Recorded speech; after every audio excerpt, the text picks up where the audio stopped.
Hey everyone, welcome back to another edition of videos. Today I've got another beautiful study to show you. This particular one was from the composer Frantisek Richter in 1953. So it's a rook and pawn ending. Normally rook and pawn endings, depending on some of the situations, do tend to be drawn. However, it's white in this position and he's got this advanced pawn on the 6th rank, so it should be quite an easy win for him. However, the difficulty of this position is this white king. This white king is marooned on h1 and it's very difficult for him to come up to the pawn to then help him promote. And also, not only that, black here is actually threatening checkmate in 1. So if white is very foolish and he plays a move, let's say like rook to g8, which looks as though making progress with the pawn to move forward, the problem here is black can play the move rook to f1. It's checkmate in this position. So white has got to be very careful. So how does he manage to not only push this pawn forward to promote to a queen, but also prevents checkmate here? So see if you can find the solution. It's a very difficult solution, but I'm sure by looking at this study, trying to work out some of the variations, there are some beautiful variations to look at, some beautiful tactics to be found in this position. So give yourself a bit of time to try and solve it. And if you're just here for the fireworks and just want to see some really cool ending positions, just skip ahead and I will try and then show you the solution.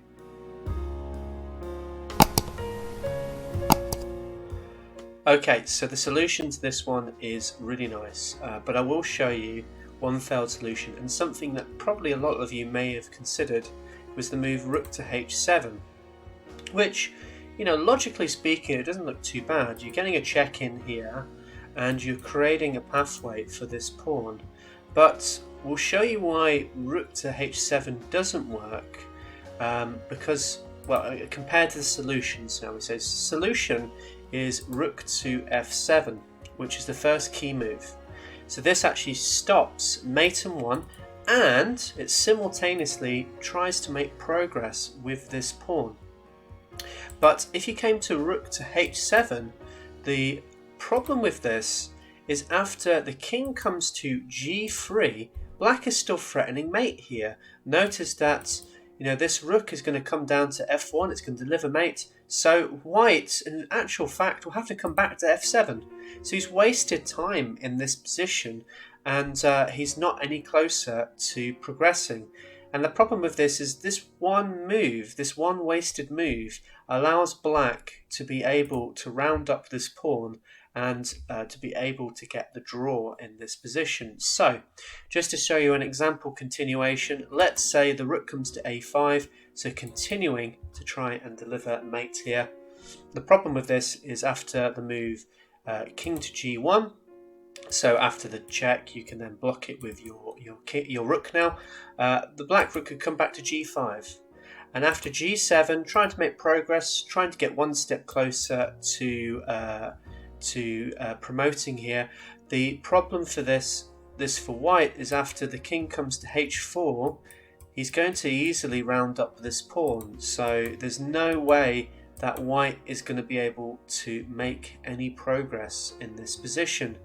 So that's why this is quite a tough puzzle, as it looks as though black is going to be able to get an easy draw in this position. But going back, I will show you another solution here that will allow us to make progress. So after we go to the start, all the way back to the start again. So here, after rook to f7, this is the first key move. We're stopping mate, we're progressing with the pawn. Now, if the rook were to capture, then obviously we go here, but that's probably not going to happen. Rook to a5, this makes sense. We're getting ready to still continue with our mating ideas. But here, white has got a very nifty move here now. He's got rook to f3 with check. And this is the problem for black. If he comes to g4, the problem with this is after g7, Black can't take this rook because you're going to be promoting, and then the queen versus rook should be an easy endgame, although it takes a little bit of technique, but white should be able to win the position. So instead, if let's say the rook were to come to g5, so trying to round up this pawn this way, then rook to f1. And the problem for black is he has no way of taking this pawn, but also then avoiding this skewer. So if he was to capture here, you've got this skewer, you're winning the rook. And if, let's say, the black king goes somewhere else, let's say in this position it tries to come to h5 to try and win this position, then rook to g1 is still fine here. Again, the black rook does not want to exchange rooks because you're just going to promote this pawn, so there's no way to make progress here. If, let's say, the black rook were to throw in a check in this position, then rook king to g1, and after rook to g5, again threatening this idea, you've got this rook to f2, and now you're going to be able to throw in a check and win this rook. So it's not easy for black here. White has got some adequate ways to win this. So instead of this, I think the best move for black is actually to play king to h4 here. So trying to just simply round up this pawn very easily. Once again, g7 can be played in this position. After which, rook to g5 again makes sense. But here we've got a nice solution to this, and that is the move rook to f4 check. The point of this is it doesn't seem to make much sense, because the king could come to h5, right? And it looks as though he's going to be able to get his desirable plan. The problem here is now you have the move rook to f5, a very nice solution. The problem for black here, if he takes this rook, you're going to promote to a queen. And if he moves this rook, well, you take the rook. And the problem here is after the king captures, you're going to promote to a queen. There's no time for black here. It's a very nice, very nice pinning move to win this position. So going back, instead of this, let's say the king comes to g3. So you're still attacking the pawn. The king is still here. Again, we're actually going to get transposition to some of the other positions that we've already looked at.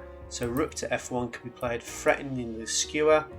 After the rook captures on g7, you've got this. So you can't do that. So let's say again you've got this idea of throwing the check, king to g1, and then going after this. Once again, white can just simply play rook to f2.